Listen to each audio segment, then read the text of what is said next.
Halo pemirsa, kita berjumpa di segmen Sindo News 5, ruang bincang yang bukan sekedar menyampaikan berita, tapi juga mengajak kita semua berpikir lebih dalam tentang apa yang sedang terjadi di negeri ini. Bersama saya Ardi Lase.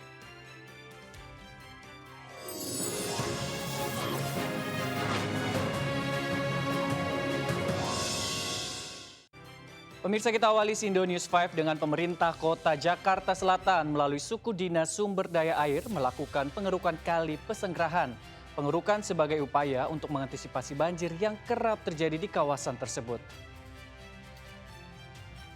Pengerukan dilakukan karena kondisi bantaran kali yang sudah meninggi hingga berubah menjadi daratan. Hal ini membuat aliran air bergeser dan menggerus sisi kanan kali yang berpotensi merusak tanggul hingga rawan banjir.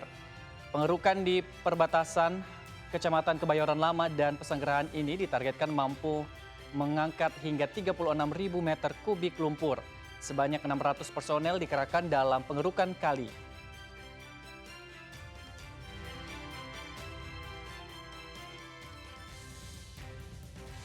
Ya pemirsa, dengan pengerukan ini semoga ke depan Jakarta tidak banjir lagi. Kita beralih ke informasi selanjutnya, tak hanya berdampak pada krisis energi, dampak perang kini menyasar pada naiknya harga plastik. Bahan baku plastik nafta berasal dari Timur Tengah digunakan untuk berbagai industri.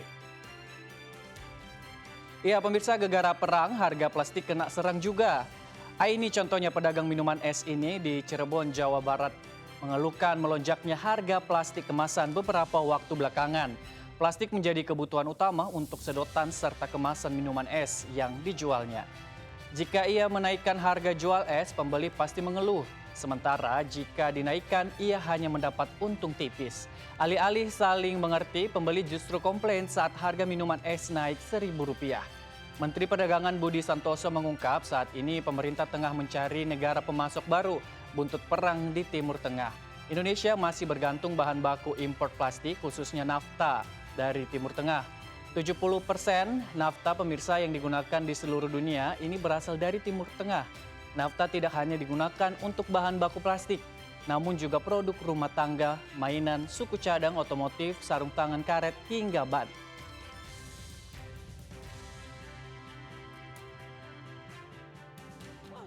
Itu naik semua, sedotan naik, plastik naik.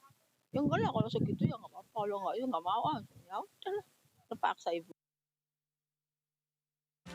Sebagai pembeli kan awalnya beli 5.000, tadi juga beli 5.000, sekarang masih tetap 5.000. Jadi tahunya segitu harganya, Mas. Jadi nggak mau tahu ya harga bahan baku.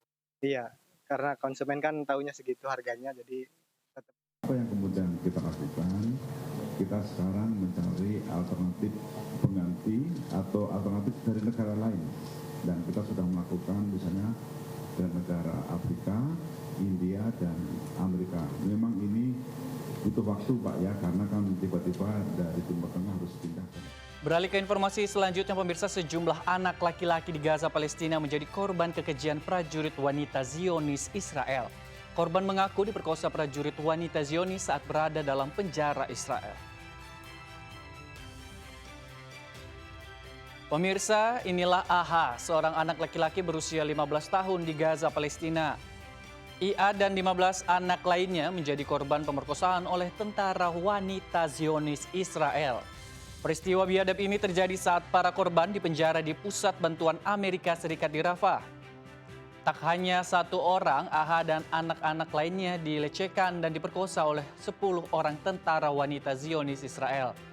Kejadian pilu ini pemirsa terjadi pada pertengahan tahun lalu. Hingga saat ini trauma mendalam masih didalami para korban. Akibat peristiwa keji ini, AH belum bisa berbicara dengan normal.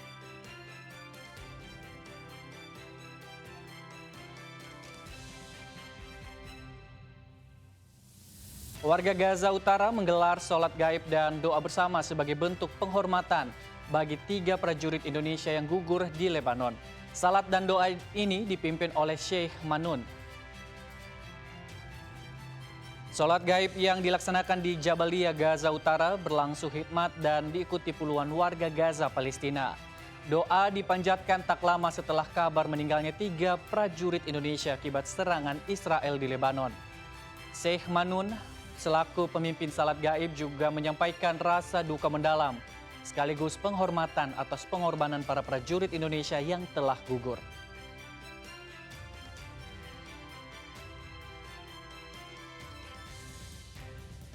Pemirsa, Asabri memberikan santunan 450 juta rupiah masing-masing kepada keluarga prajurit penjaga perdamaian PBB yang telah gugur di Lebanon.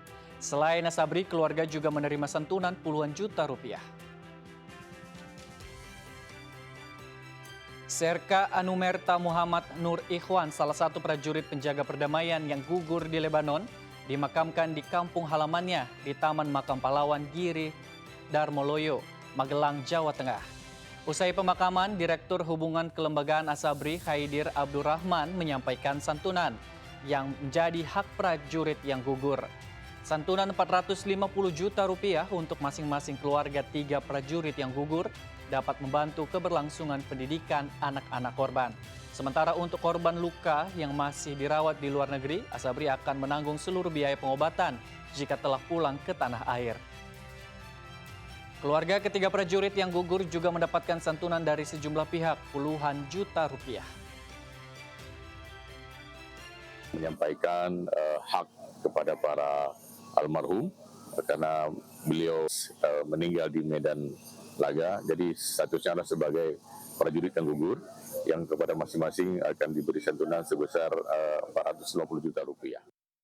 Pemirsa, di balik setiap kebijakan ada konsekuensi dan di balik setiap headline ada harapan publik yang tak boleh diabaikan. Dan kalau hari ini kita belajar satu hal, itu adalah kekuasaan bisa dibongkar, kebijakan bisa ditantang, dan suara publik kalau cukup lantang bisa mengubah arah. Saya Ari Lase, sampai jumpa.